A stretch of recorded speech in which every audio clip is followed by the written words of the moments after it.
O capítulo 265 de Jujutsu Kaisen marcou com um discurso bem interessante do Yuji sobre seu passado e como o Sukuna age e se enxerga como uma força da natureza porque ele quer. Mas será que o fim do Sukuna será baseado em um paralelo que Gege Akutami já fez com um dos seus personagens no mangá? Yo, Geeks, aqui é o LP e vocês estão no canal do Geek Brasil. Fiquem ligados que esse vídeo contém spoilers do mangá de Jujutsu. Sim, pessoal, vamos então aqui comentar e conversar sobre este possível fim do Sukuna. Estamos aí seguindo para esse paralelo, esse complexo fim do Rei das Maldições, se é realmente um fim, e a gente vai comentar sobre essa possibilidade relacionada a um ciclo. Eles ficam falando que as lutas estão realmente num ciclo, talvez seja proposital de Gege Akutami executar nesse sentido. E a gente vai abordar esse assunto logo depois de você deixar o seu like, se inscrever aqui no canal e compartilhar esse vídeo com os seus amigos. É muito importante você continuar reagindo aos nossos conteúdos para o quê? Para que o YouTube continue a nos divulgar ainda mais pela plataforma. Toda vez que você deixa o seu like, que você se inscreve ou que você compartilha, o YouTube divulga ainda mais o Geek Brasil. E agora não tem mais desculpa para você não deixar o seu like.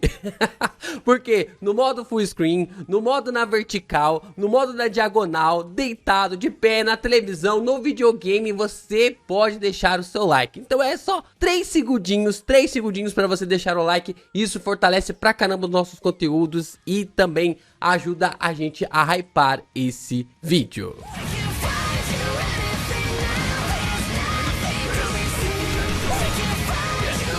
Vamos lá, vamos então comentar aqui sobre essa ideia, esse processo desse paralelo que Gege Akutami está criando com um certo personagem de Jujutsu Kaisen. A gente vai falar sobre ele mais no final, mas ao mesmo tempo sobre o fim do Rei das Maldições. Já ia falar da Rei.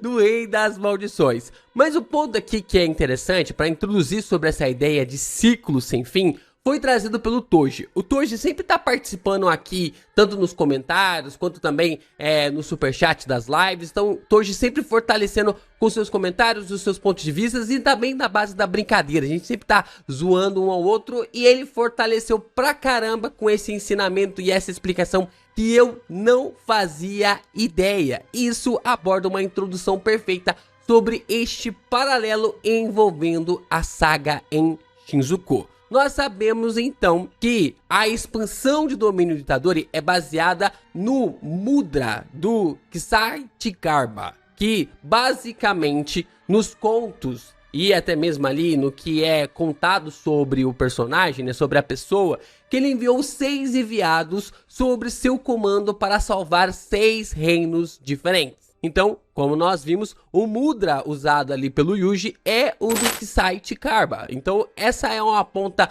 aqui bem interessante para a gente observar e fortalecer as ideias de como esses 6 enviados são importantes para meio que purificar o Sukuna antes que ele consiga liberar o Fushiguro, que esses personagens venham ali para trazer esse tipo de ideia mediante a essa purificação. E não é de hoje que a gente comenta sobre esse arco de purificação no sentido de que Shinjuku ele é basicamente um círculo, onde um feiticeiro aparece, o Sukuna se anima, depois ele acaba o descartando. O Sukuna é colocado contra a parede e depois o feiticeiro acaba lhe descartando ali pelo combate ou pela situação. Então nós observamos que nesta visão o Sukuna seria colocado como o pecador, passando assim pelos 6 enviados, tendo esse simbolismo perfeito até a sua purificação. No caso de Jujutsu Kaisen, nós teríamos a purificação do Sukuna mediante ali ao fato de libertar o Fushiguro, ter essa liberação do Fushiguro perante os poderes depois de Yuji Itadori, como a gente está observando agora no mangá. E o primeiro enviado seria o Gojo, que basicamente seria a Yama no Reino do Inferno, que disputa ali entre os dois sobre quem é o mais forte. A forma realmente dessa purificação começa através ali do Gojo para mostrar, tentar entender, fazer com que o Sukuna entenda um pouco mais sobre o amor, sobre esse conceito ali, até mesmo que o professor fala de viver sozinho, de viver nesse âmbito solitário, de que somente os mais fortes conseguem chegar neste lugar e como isso é solitário. Então o Gojo seria o primeiro a ir da mesma forma, contendo essa disputa na qual o Saichigarba acaba fazendo ali para purificar as pessoas que estão no inferno. Nós também temos o Higuruma, que é o detentor do tesouro, né? Ele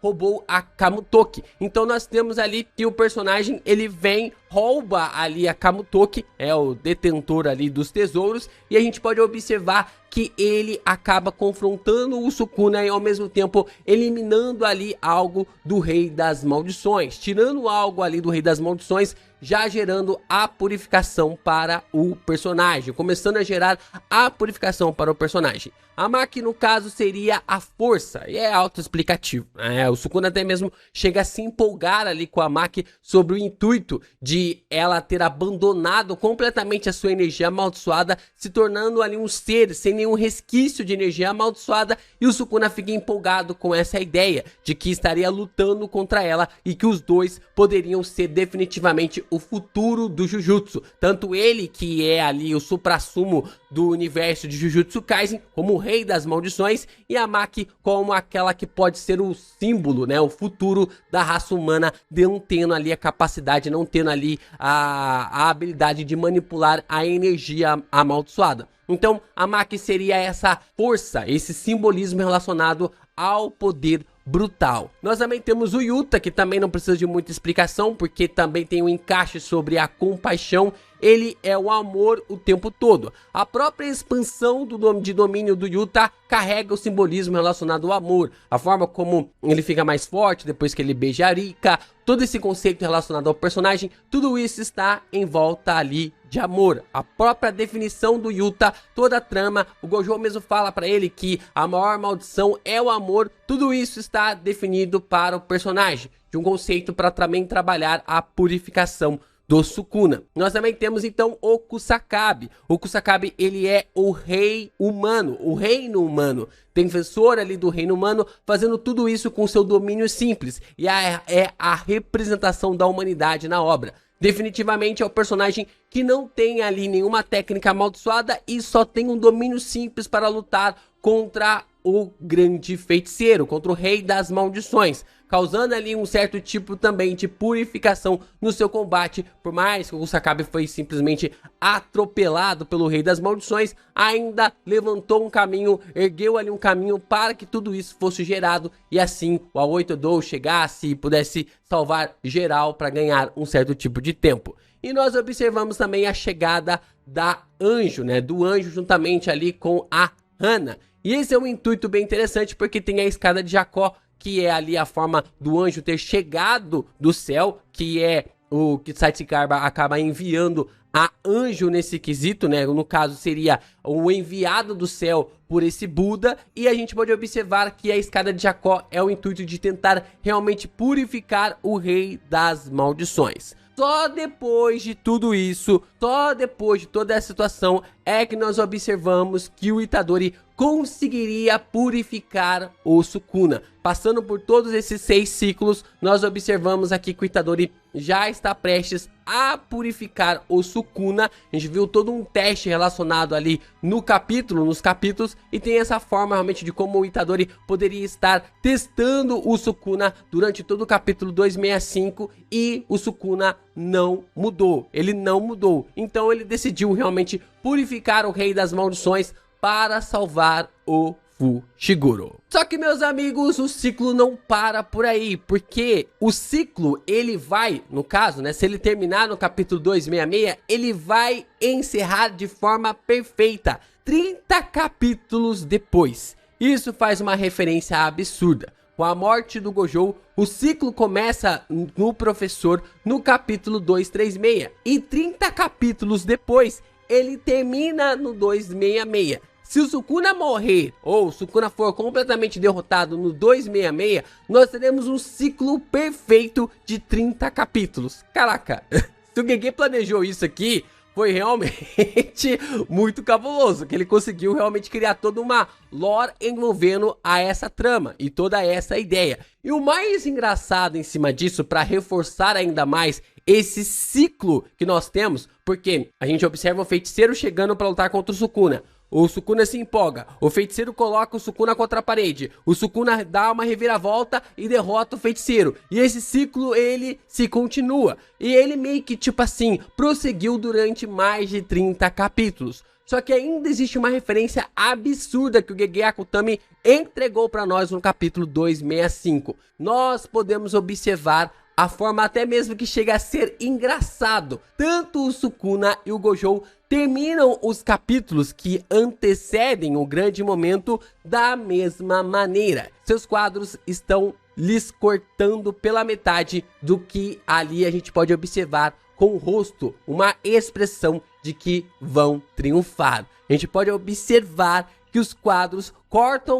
eles pela metade com um rosto de quem vão vencer. Isso é claro para nós, é um paralelo ali da forma como o Gege Akutami está abordando. No final do capítulo 235, tínhamos plena convicção de que o Gojo iria vencer, e no 236, nós tínhamos ali a expressão completamente derrotada do Gojo sendo cortado pela metade. E agora no capítulo 265 a gente observa a mesma expressão, não facial, mas sim ali da quadrinização da página do capítulo, com o Sukuna sendo colocado pela metade. Sinceramente, é um puta paralelo isso aqui. 30 capítulos depois, o Sukuna pode ser derrotado e o Fushiguro pode ser finalmente libertado. Eu acharia até mesmo algo bem interessante, né? A forma como o Gege foi trabalhando esse paralelismo, colocando ali a expansão do Itadori baseado ali com o Kisaichi Garba. Eu tô apanhando para falar esse nome, até o final de Jujutsu eu vou conseguir falar o nome certo.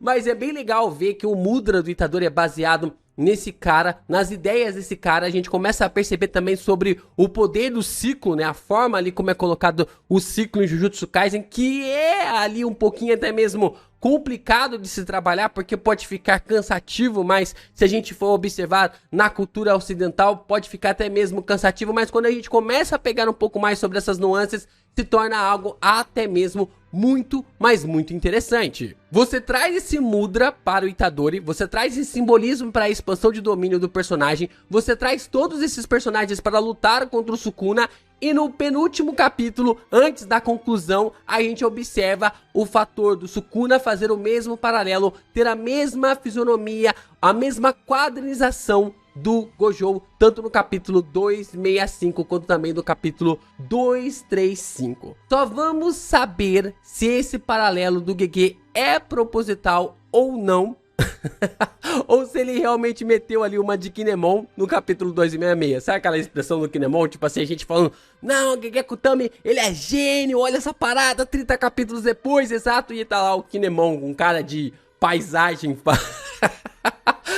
como tudo isso foi uma grande coincidência, né? Mas só vamos saber isso no capítulo 266. Eu acharia isso do caramba, a ideia é bem legal. Muita gente ia ficar pistola da mesma forma como aconteceu com o Gojo, né? Como elaborou ali, eu fui um dos que ficaram pistola, mas eu também acharia ali interessante o fator do Sukuna ser derrotado desse jeito. E cara, convenhamos, seria no mínimo bem peculiar. É claro que o Gege trabalhou muito bem o Sukuna sobre isso, bem mais do que o Gojo, o que seria até mesmo aceitável essa derrota do Rei das Maldições agora, neste exato momento. Mas, como eu já disse, já tem grandes chances do Sukuna já estar morto. E como o Gege vai trabalhar essa ideia, aí também fica para o próximo capítulo.